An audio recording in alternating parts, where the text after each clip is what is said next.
ہرقل شاہ روم نے قریش کے قافلے میں ایک آدمی بلانے کو بھیجا، اور اس وقت یہ لوگ تجارت کے لیے ملک شام گئے ہوئے تھے، اور یہ وہ زمانہ تھا جب رسول اللہ صلی اللہ علیہ وسلم نے قریش اور ابو سفیان سے ایک وقتی عہد کیا ہوا تھا۔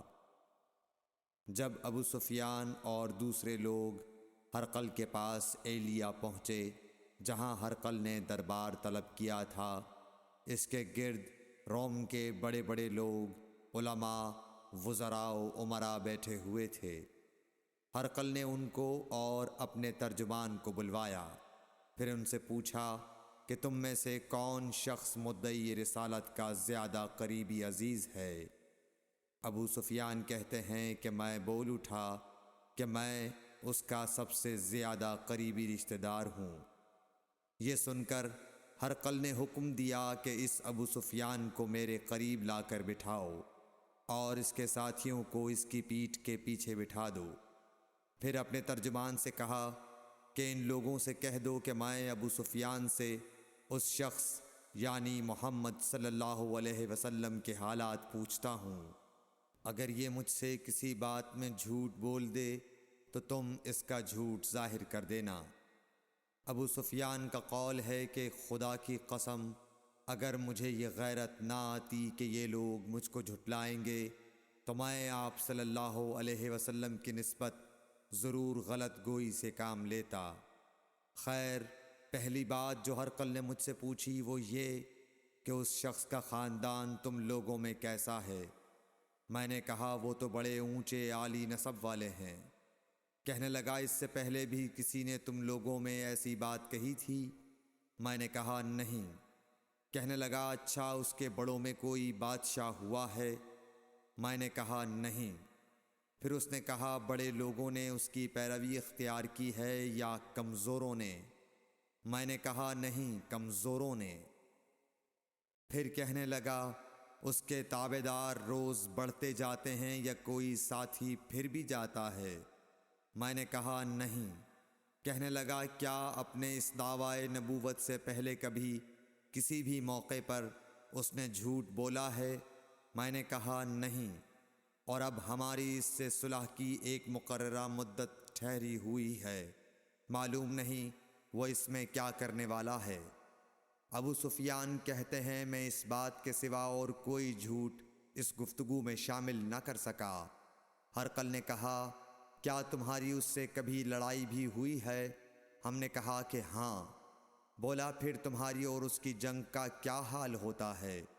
میں نے کہا لڑائی ڈول کی طرح ہے، کبھی وہ ہم سے میدان جنگ جیت لیتے ہیں اور کبھی ہم ان سے جیت لیتے ہیں۔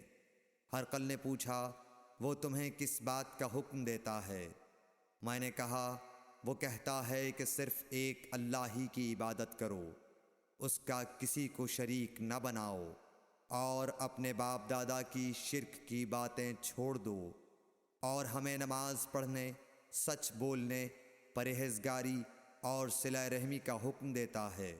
یہ سب سن کر پھر ہرقل نے اپنے ترجمان سے کہا کہ ابو سفیان سے کہہ دے کہ میں نے تم سے اس کا نسب پوچھا تو تم نے کہا کہ وہ ہم سے عالی نسب ہے، اور پیغمبر اپنی قوم میں عالی نسب ہی بھیجے جایا کرتے ہیں۔ میں نے تم سے پوچھا کہ دعوی نبوت کی یہ بات تمہارے اندر اس سے پہلے کسی اور نے بھی کہی تھی؟ تو تم نے جواب دیا کہ نہیں۔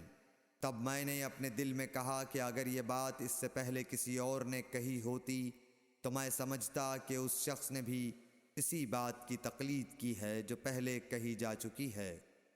میں نے تم سے پوچھا کہ اس کے بڑوں میں کوئی بادشاہ بھی گزرا ہے؟ تو تم نے کہا کہ نہیں۔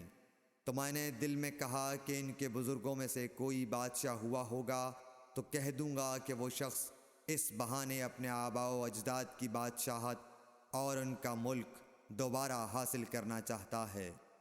اور میں نے تم سے پوچھا کہ اس بات کے کہنے یعنی پیغمبری کا دعویٰ کرنے سے پہلے تم نے کبھی اس کو دروغ گوئی کا الزام لگایا ہے؟ تم نے کہا کہ نہیں۔ تو میں نے سمجھ لیا کہ جو شخص آدمیوں کے ساتھ دروغ گوئی سے بچے وہ اللہ کے بارے میں کیسے جھوٹی بات کہہ سکتا ہے۔ اور میں نے تم سے پوچھا کہ بڑے لوگ اس کے پیرو ہوتے ہیں یا کمزور آدمی؟ تم نے کہا کمزوروں نے اس کی اتباع کی ہے۔ تو دراصل یہی لوگ پیغمبروں کے متبعین ہوتے ہیں۔ اور میں نے تم سے پوچھا کہ اس کے ساتھی بڑھ رہے ہیں یا کم ہو رہے ہیں؟ تم نے کہا کہ وہ بڑھ رہے ہیں، اور ایمان کی کیفیت یہی ہوتی ہے حتیٰ کہ وہ کامل ہو جاتا ہے۔ اور میں نے تم سے پوچھا کہ آیا کوئی شخص اس کے دین سے ناخوش ہو کر مرتد بھی ہو جاتا ہے؟ تم نے کہا نہیں۔ تو ایمان کی خاصیت بھی یہی ہے، جن کے دلوں میں اس کی مسرت رچ بس جائے وہ اس سے لوٹا نہیں کرتے۔ اور میں نے تم سے پوچھا کہ آیا وہ کبھی عہد شکنی کرتے ہیں؟ تم نے کہا نہیں۔ پیغمبروں کا یہی حال ہوتا ہے، وہ عہد کی خلاف ورزی نہیں کرتے۔ اور میں نے تم سے کہا کہ وہ تم سے کس چیز کے لیے کہتے ہیں؟ تم نے کہا کہ وہ ہمیں حکم دیتے ہیں کہ اللہ کی عبادت کرو، اس کے ساتھ کسی کو شریک نہ ٹھہراؤ، اور تمہیں بتوں کی پرستش سے روکتے ہیں، سچ بولنے اور پرہیزگاری کا حکم دیتے ہیں۔ لہٰذا اگر یہ باتیں جو تم کہہ رہے ہو سچ ہیں تو عنقریب وہ اس جگہ کا مالک ہو جائے گا کہ جہاں میرے یہ دونوں پاؤں ہیں۔ مجھے معلوم تھا کہ وہ پیغمبر آنے والا ہے، مگر مجھے یہ معلوم نہیں تھا کہ وہ تمہارے اندر ہوگا۔ اگر میں جانتا کہ اس تک پہنچ سکوں گا تو اس سے ملنے کے لیے ہر تکلیف گوارا کرتا۔ اگر میں اس کے پاس ہوتا تو اس کے پاؤں دھوتا۔ ہرقل نے رسول اللہ صلی اللہ علیہ وسلم کا وہ خط منگایا جو آپ نے وحیہ کلبی رضی اللہ تعالیٰ عنہ کے ذریعے حاکم بصرہ کے پاس بھیجا تھا، اور اس نے وہ ہرقل کے پاس بھیج دیا تھا۔ پھر اس کو پڑھا تو اس میں لکھا تھا، اللہ کے نام کے ساتھ جو نہایت مہربان اور رحم والا ہے۔ اللہ کے بندے اور اس کے پیغمبر محمد صلی اللہ علیہ وسلم کی طرف سے یہ خط ہے شاہ روم کے لیے۔ اس شخص پر سلام ہو جو ہدایت کی پیروی کرے۔ اس کے بعد میں آپ کے سامنے دعوت اسلام پیش کرتا ہوں۔ اگر آپ اسلام لے آئیں گے تو دین و دنیا میں سلامتی نصیب ہوگی، اللہ آپ کو دوہرا ثواب دے گا۔ اور اگر آپ میری دعوت سے روگردانی کریں گے تو آپ کی رعایا کا گناہ بھی آپ ہی پر ہوگا۔ اور اے اہل کتاب، ایک ایسی بات پر آ جاؤ جو ہمارے اور تمہارے درمیان یکساں ہے، وہ یہ کہ ہم اللہ کے سوا کسی کی عبادت نہ کریں اور کسی کو اس کا شریک نہ ٹھہرائیں، اور نہ ہم میں سے کوئی کسی کو خدا کے سوا اپنا رب بنائے۔ پھر اگر وہ اہل کتاب اس کتاب سے منہ پھیر لیں تو مسلمانوں، تم ان سے کہہ دو کہ تم مانو یا نہ مانو، ہم ایک خدا کے اطاعت گزار ہیں۔ ابو سفیان کہتے ہیں، جب ہرقل نے جو کچھ کہنا تھا کہہ دیا اور خط پڑھ کر فارغ ہوا تو اس کے ارد گرد بہت شور و غوغا ہوا، بہت سی آوازیں اٹھیں اور ہمیں باہر نکال دیا گیا۔ تب میں نے اپنے ساتھیوں سے کہا کہ ابو کبشہ کے بیٹے حضرت صلی اللہ علیہ وسلم کا معاملہ تو بہت بڑھ گیا۔ دیکھو تو اس سے بنی اصفر روم کا بادشاہ بھی ڈرتا ہے۔ مجھے اس وقت سے اس بات کا یقین ہو گیا کہ حضور صلی اللہ علیہ وسلم عنقریب غالب ہو کر رہیں گے، حتیٰ کہ اللہ نے مجھے مسلمان کر دیا۔